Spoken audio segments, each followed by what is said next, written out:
오늘 우리에게 주시는 하나님의 말씀은 예레미야 48장 1절에서 25절까지의 말씀입니다. 그 중에서 1절에서 10절까지의 말씀을 먼저 봉독하겠습니다. 모압에 관한 것이라. 만군의 여호와 이스라엘의 하나님께서 이와 같이 말씀하시되 오호라 느보여 그가 유린당하였도다. 기랴다임이 수치를 당하여 점령되었고 미스갑이 수치를 당하여 파괴되었으니 모압의 찬송소리가 없어졌도다. 헤스본에서 무리가 그를 해하려고 악을 도모하고 이르기를 와서 그를 끊어서 나라를 이루지 못하게 하자 하는도다. 만맨이여 너도 조용하게 되리니 칼이 너를 뒤쫓아가리라. 호로나임에서 부르짖는 소리여 황폐와 큰 파멸이로다. 모압이 멸망을 당하여 그 어린이들의 부르짖음이 들리는도다. 그들이 루힛 언덕으로 올라가면서 울고 호로나임 내리막길에서 파멸의 고통스러운 울부짖음을 듣는도다. 도망하여 내 생명을 구원하여 광야의 노간주 나무같이 될지어다. 내가 내 업적과 보물을 의뢰함으로 너도 정복을 당할 것이요 그모스는 그의 제사장들과 고관들과 함께 포로되어 갈 것이라. 파멸하는 자가 각 성읍에 이를 것인즉 한 성읍도 면하지 못할 것이며 골짜기가 멸망하였으며 평지는 파멸되어 여호와의 말씀과 같으리로다. 모압에 날개를 주어 나라 피하게 하라. 그 성읍들이 황폐하여 거기에 사는 자가 없으리로다. 여호와의 일을 게을리하는 자는 저주를 받을 것이요 자기 칼을 금하여 피를 흘리지 아니하는 자도 저주를 받을 것이로다. 아멘. 부요해도 가난해도 라는 제목으로 오늘 주시는 말씀의 은혜를 함께 나누겠습니다. 예레미야 46장에서 51장까지에는 이제 이방의 10개 나라 애굽, 블레셋, 모압, 암몬, 에돔, 다메섹, 게달과 하솔, 엘람, 바벨론에 대한 여호와의 심판의 메시지가 선포됩니다. 애굽과 블레셋에 대한 심판의 메시지에 이어 오늘 48장에는 모압을 향한 하나님의 심판의 메시지가 선포됩니다. 애굽과 블레셋은 무엇 때문에 여호와의 심판을 받게 됩니까? 바로 하나님의 자녀, 하나님의 백성을 위협하고 괴롭혔기 때문입니다. 그렇다면 오늘 모압이 여호와의 심판을 받게 되는 이유는 무엇일까요? 오늘 본문 7절 말씀입니다. 내가 내 업적과 보물을 의뢰함으로 너도 정복을 당할 것이요 그모스는 그의 제사장들과 고관들과 함께 포로되어 갈 것이라. 아멘. 모압과 유다는 남이 아닙니다. 모압 족속의 조상은 바로 모압인데요.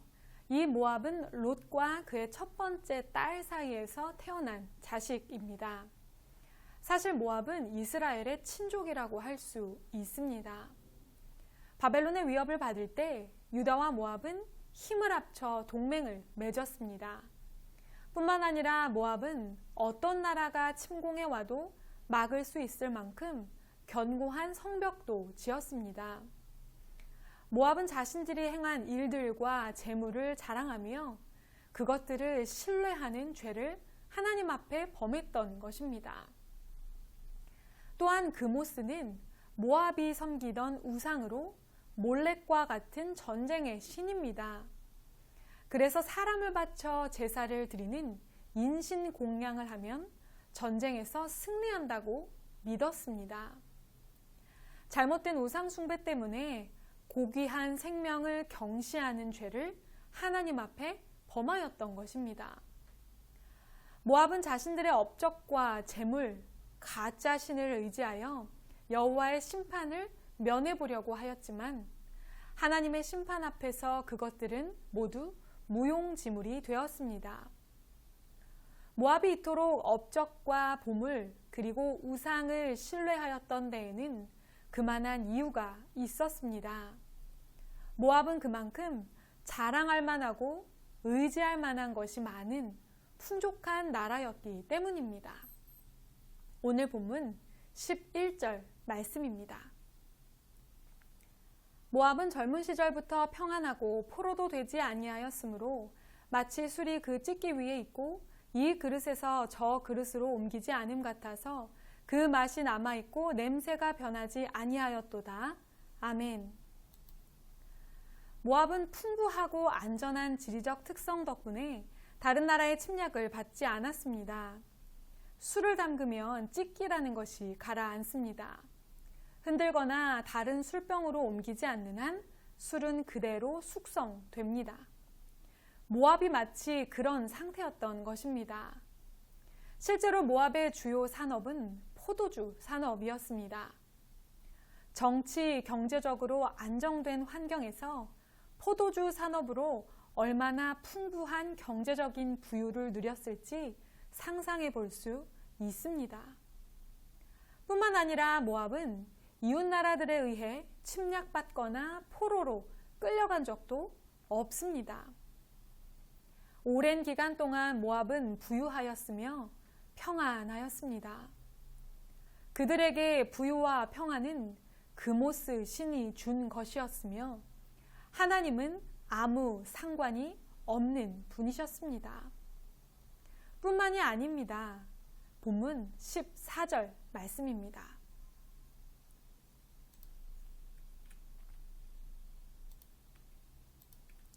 너희가 어찌하여 말하기를 우리는 용사요 능란한 전사라 하느냐. 아멘. 모압은 교만하기까지 하였습니다. 자국의 군사들이 용맹하고 능수능란하다며 하나님 앞에서 자랑하며 자신들의 교만을 앞세운 것입니다. 이들에게 하나님은 심판을 선포하십니다. 25절 말씀입니다. 모압의 뿔이 잘렸고 그 팔이 부러졌도다. 여호와의 말씀이니라. 아멘.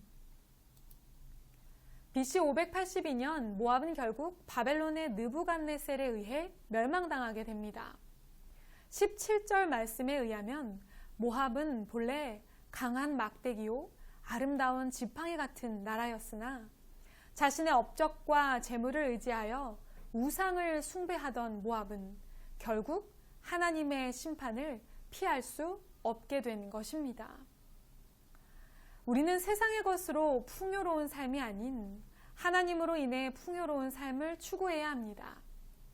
세상의 것들을 일시적으로 평안을 줄 수 있지만 그것이 삶의 목적이 되어 하나님을 잃어버리는 순간 모든 평안과 부유함은 축복이 아닌 재앙이 될 수 있기 때문입니다. 누구나 평안한 삶을 살고 싶어 합니다. 그리고 평안한 삶을 사는 것이 하나님의 축복입니다. 하지만 그것이 우리의 영혼을 구원해 주거나 영원한 평안을 약속해 주지는 않습니다. 한치 앞을 볼 수 없고 하루 앞을 모르는 것이 우리의 인생이기 때문입니다. 따라서 우리는 있다가도 없고 없다가도 있는 재물이나 좋다가도 어렵고 어렵다가도 좋아지는 상황과 형편에 좌지우지 되어서는 안 됩니다. 그 모든 환경의 주권자는 오직 하나님이시기 때문입니다. 사무엘상에 나오는 한나의 기도입니다. 여호와는 죽이기도 하시고 살리기도 하시며 스올에 내리게도 하시고 거기에서 올리기도 하시는도다.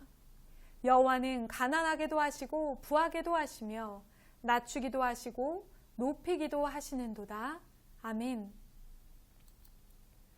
부하든 가난하든 평안하든 환난 가운데 있든 변함없이 우리가 의지해야 할 분은 오직 신실하신 하나님 뿐이십니다.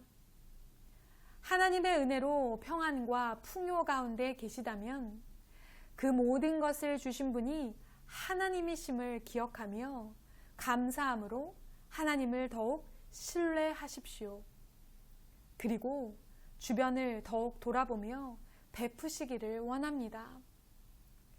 모진 비바람과 고난 속에서 어려움을 겪고 계시다면 고난 중에도 끝까지 하나님을 바라보는 신앙으로 역전의 하나님을 찬양하며 승리하실 수 있기를 축복합니다. 함께 기도하겠습니다. 사랑의 하나님, 자신들이 가진 것을 자랑하며 교만하며 우상을 숭배하였던 모압은 결국 여호와의 진노를 피하지 못하였습니다. 하나님, 우리는 끝까지 하나님만 자랑하며 하나님만 신뢰하며 살겠습니다. 그런 우리의 삶을 참된 승리와 참된 평안으로 인도하여 주시옵소서. 모든 말씀 예수님의 이름으로 간절히 기도드립니다. 아멘.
네.